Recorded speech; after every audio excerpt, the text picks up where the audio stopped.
क्या आप कभी किसी इंसान को जाते देख टांग अड़ाने का मन किया है या एवं किसी की चेयर खींच देने का? मेरा तो बहुत किया है।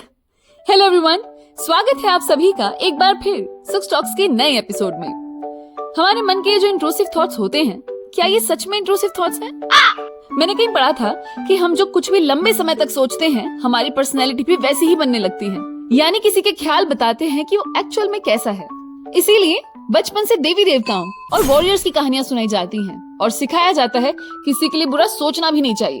लेकिन इसके पीछे एक और चीज है कि हम जो कुछ भी अच्छा बुरा सोचते हैं वो ख्याल एवं ही नहीं होते, वो हमारी पुरानी लाइफ के एक्सपीरियंसेस की वजह से ही होते हैं, जो समय समय पर रिफ्लेक्ट होते हैं हमारे थॉट्स में और एक्शंस में।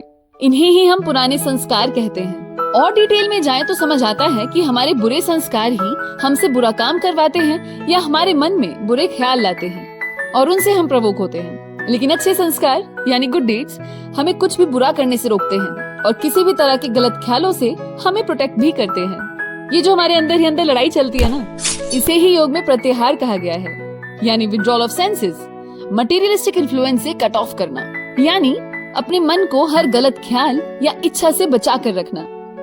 जैसे जब कोई सीड सैपलिंग बनता है तो उसे वहीं पर खत्म करना आसान होता है, बजाय उसके कि एक दिन वो पेड़ बन जाए और तब उसे हटाया जाए।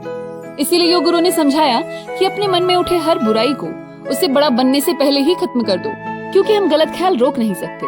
हमारी पास्ट लाइफ के एक्सपीरियंसेस बार बार हमारे सामने टफ सिचुएशंस क्रिएट करेंगे, बस हमें उनसे बचना है और लड़ना भी। तो इसका तरीका बताया कि दिमाग में पहले ही spiritual knowledge, ethics, positive approach को इतनी मजबूती से भरकर रखो कि कैसे भी बुरे ख्याल को जगह ही ना मिले। इस ब्लॉगिंग को भी प्रत्याहार ही कहा जाता है। इस प्रैक्टिस से हर चीज को देखने का एक नजरिया डेवलप होता है और हम फर्क करना सीखते हैं कि हमारे लिए क्या जरूरी है और इसमें कि हमारा दिल क्या चाहता है। प्रत्याहार के इस प्रोसेस में 4 स्टेजेस होती हैं, जिसके बाद ये समझो कि योग का आधा रास्ता पार हो गया। पहला है इंद्रियों पर काबू करना, यानी बॉडी के जिन भी हिस्सों से हम मटेरियलिस्टिक वर्ल्ड को महसूस करते हैं उन पर काबू करना, जैसे आंख, कान, लिम्स एक्सेट्रा। फिर आता है कंट्रोल ऑफ एक्शंस, सोच समझ के कोई काम करना, इम्पल्सिवली रिएक्ट ना करना। देन कंट्रोल ऑफ प्राणा, अपनी बॉडी में बह रहे प्राण को चैनलाइज करना through breathing exercises and bye avoiding sexual activities. And lastly अपने मन पर काबू करना। कृष्ण ने ये कहा कि हम अपने सेंसेस को कंट्रोल किए बिना, यानी प्रत्याहार के बिना मोरल स्टेटस को बढ़ा ही नहीं सकते, और इसमें मेडिटेशन बहुत मदद करता है। इसीलिए आप डेली 15 से 20 मिनट से शुरुआत कर सकते हैं।